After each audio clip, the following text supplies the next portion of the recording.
Why I love our praise team. If you know me, you know I love to sing. I may not have the best voice, mess up the tempo, and get a little off key, but singing is still one of my favorite things to do. At church camp, we would always circle up at the canteen and sing after the evening ball field devotional. We would sing Devo songs, camp songs, old songs, and learn new songs. It really was and is one of my favorite pastimes. My family would even get together with others for New Year's and other events to sing together. In my heritage, we do not use any kind of instruments in our assemblies. Instead, everyone sings out together.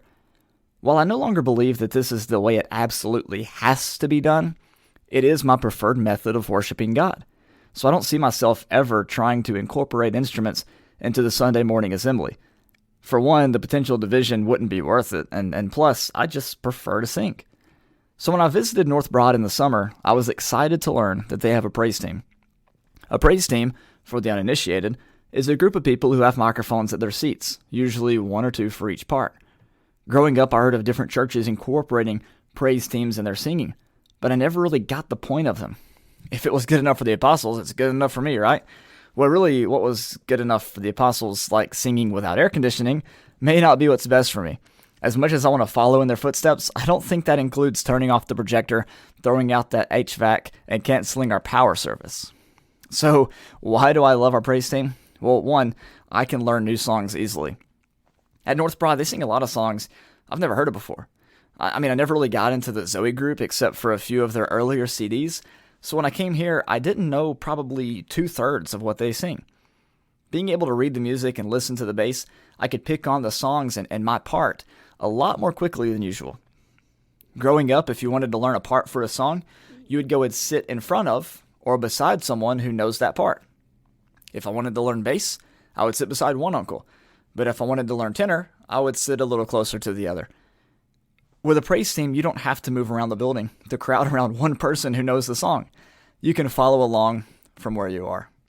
Number two, it sounds good. I know that the audience is God. God was also the audience when David played the harp, and I bet he was no slouch. While God certainly accepts everyone's worship, regardless of their abilities, God also appreciates beauty. For example, in the Old Testament, when God was delivering to Moses the designs for the tabernacle, he told him to find those who were skillful workmen to build the structure, spin the material, and decorate the interior. David was called a skillful musician in 1 Samuel 16:18. And Kenaniah was in charge of the singing because he was skillful, 1 Corinthians 15:22.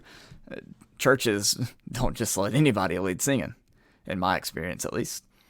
Certainly God accepts all of our voices, but that doesn't mean that those who have beautiful voices should keep them hidden out of fear of judgment from those who say things like, well, they just want to be heard over everyone else. The temple, for example, had 288 people who were trained to sing and glorify God with their voice. When we showcase certain people, it's not an elevation of them, but an elevation of God who gave them their talents. The preacher may be a talented orator, but all the glory goes to God. Number three, it is edifying. While I love to sing, I'm a bit self-conscious about my voice, so being able to belt out as loudly as I like to the Lord feels great. The praise team helps this because I don't feel like I'm dominating the assembly.